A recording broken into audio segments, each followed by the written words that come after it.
Are Nayak Hindi education में आप सभी का स्वागत है। आज हमारे अध्ययन का विषय है गोस्वामी तुलसीदास। चलिए हम उनका जीवन परिचय जानते हैं।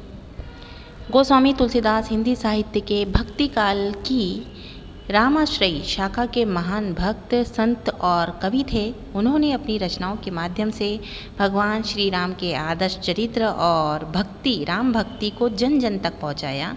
उनकी सर्वश्रेष्ठ कृति रामचरितमानस है, जिसे हिंदी साहित्य की महान कृतियों में गिना जाता है। यानी गोस्वामी तुलसीदास जो है वो रामचरितमानस के निर्माता हैं और ये राम भक्ति शाखा के प्रमुख संत कवि माने जाते हैं। और इन्होंने अपने रामचरितमानस में श्री राम जी के आदर्श चरित्र और राम भक्ति को जन जन तक पहुंचाने का काम किया है। चलिए इनका जीवन परिचय देखते हैं। अब देखिए इनका जन्म और परिवार कहाँ पे हुआ है, क्या है था। तुलसीदास के जन्म वर्ष को लेकर विद्वानों में बहुत अधिक मतभेद पाया जाता है, लेकिन सामान्यतः उनका जन्म 1532 में माना जाता है। उनका जन्म उत्तर प्रदेश के वर्तमान चित्रकूट क्षेत्र के राजापुर गांव में हुआ, ऐसा माना जाता है। यानी उनके जन्म के संबंध में विद्वानों में बहुत ही मतभेद था कि कहाँ हुआ, पर जो कुछ भी प्रामाणिक तथ्य मिले हैं उसके आधार पर कहा जाता है कि इनका जो जन्म है वो चित्रकूट क्षेत्र के राजापुर गांव में इनका जन्म हुआ था। और उनकी पिता का नाम आत्माराम दुबे और माता का नाम हुलसी देवी था, ऐसा कहा जाता है। ठीक है, पर विद्वानों में अभी तक मतभेद है। उनकी माता का नाम था हुलसी और उनके पिता का नाम था आत्माराम दुबे। ठीक है, कहा जाता था कि जन्म के समय उनके मुख से राम शब्द निकला, इसी कारण उसके बचपन में उनका नाम जो था वो राम बोला रखा गया था। यानी तुलसीदास का जो उपनाम था वो राम बोला था। उनके बचपन का जीवन बहुत कठिन परिस्थितियों में बीता। लोक मान्यता के अनुसार माता पिता द्वारा त्याग किए जाने के बाद उन्हें बाबा नरहरि दास का संरक्षण मिला और नरहरि दास ने उनका पालन पोषण किया और उन्हें शिक्षा और राम भक्ति की दीक्षा दी। जब उनके माता पिता ने उनको छोड़ दिया तो नरहरि दास ने उनको क्या किया, एक्सेप्ट किया और उन्हीं के संरक्षण में उनका पालन पोषण हुआ और शिक्षा दीक्षा जो राम भक्ति की जो भी है, जो सारी शिक्षा दीक्षा उन्हीं के माध्यम से मिली। अब देखिए शिक्षा और राम भक्ति कैसे उनमें उत्पन्न हुई। तो बाबा नरहरि दास के सानिध्य में तुलसीदास ने धार्मिक ग्रंथों और भारतीय परंपरा का ज्ञान प्राप्त किया। धीरे धीरे उनके मन में भगवान श्री राम के प्रति गहरी श्रद्धा और भक्ति उत्पन्न हुई। आगे चलकर यही राम भक्ति उनके साहित्य का प्रमुख आधार बना। अब विवाह और वैराग्य कैसे, कि तुलसीदास का जो विवाह है रत्नावली नाम की कन्या से हुआ था। वे अपनी पत्नी से बहुत प्रेम करते थे। एक बार रत्नावली अपने मायके चली गई तो तुलसीदास ने उनसे मिलने के लिए कठिन परिस्थितियों की परवाह किए बिना रात में ही उनके मायके पहुंच गए थे। और उनकी अत्यधिक शारीरिक आसक्ति देखकर रत्नावली ने उन्हें समझाया कि यदि उसके मन में शरीर के प्रति इतना प्रेम है तो थोड़ा सा प्रेम भगवान राम के प्रति होता तो इस संसार के भय से मुक्ति मिल जाती। तो इस संसार को क्या भय से मुक्ति मिल जाती।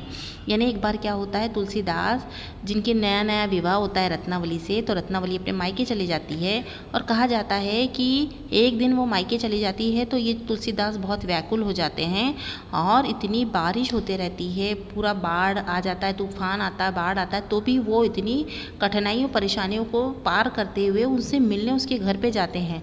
और यहाँ तक कहा जाता है कि वो 2 मंजिली का जो घर होगा वहाँ रहती थी।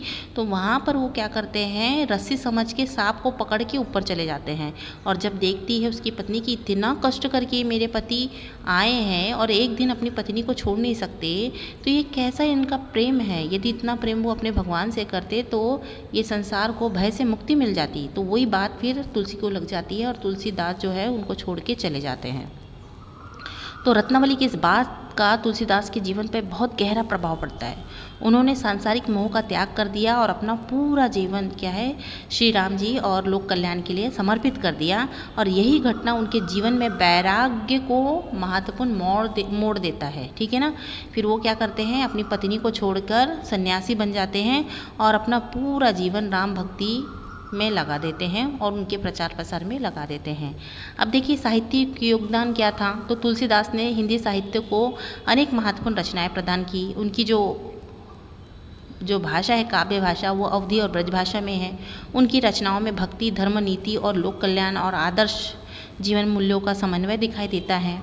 और उनकी जो प्रमुख रचना है वो रामचरित्र मानस है, विनय पत्रिका है, कवितावली है, गीतावली है, दोहावली है, कृष्ण गीतावली है, बर्वे रामायण है, हनुमान बाहुक है। इसमें से जो बहुत ज़्यादा प्रसिद्ध है वो रामचरित्र मानस है। ने तुलसीदास की सर्वाधिक प्रसिद्ध और महत्वपूर्ण रचना रामचरित्र मानस मानी जाती है। उन्होंने भगवान राम के जीवन, आदर्शों और मर्यादाओं को अत्यंत प्रभावशाली रूप से बताया है। यह कृति अवधी भाषा में रची गई है और इसका साहित्य भारतीय साहित्य के लिए बहुत ही महत्वपूर्ण देन है। अब देखो तुलसीदास की भक्ति भावना किस तरह से थी।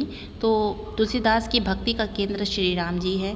उन्होंने राम को केवल एक आदर्श राजा के रूप में ही नहीं बताया, बल्कि एक मर्यादित धर्म, करुणा और लोक मंगल के प्रतीक के रूप में उन्हें प्रस्तुत किया है। उनकी रचनाओं में भक्ति के साथ साथ मानवता, नैतिकता और आदर्श जीवन का भी संदेश मिलता है। उनकी जो मृत्यु हुई थी तो उनके जो मृत्यु के समय, अंतिम समय जो है वो काशी में बीता और सामान्यतः उनकी मृत्यु जो 1623 मानी जाती है, काशी के अर्शी घाट में मानी जाती है। और उनके मृत्यु के संबंध में प्रमुख पंक्तियाँ इस तरह से हैं कि संवत 1680 अर्शी गंग के तीर, श्रावण शुक्ला सप्तमी तुलसी तज्जो शरीर। तो इसका मतलब है कि उनका जो शरीर था वो डूब चुका था, इन्हें गुजर चुके थे। कहाँ पे? अर्शी घाट में। तो निष्कर्ष के रूप में कह सकते हैं कि गोस्वामी तुलसीदास हिंदी साहित्य के ऐसे महान कवि और भक्त थे जिन्होंने राम भक्ति को साहित्य के माध्यम से जन जन तक पहुंचाया। उनकी रचनाओं में भक्ति, आदर्शवाद, लोक कल्याण और नैतिक मूल्यों का सुंदर समन्वय दिखाई मिलता है।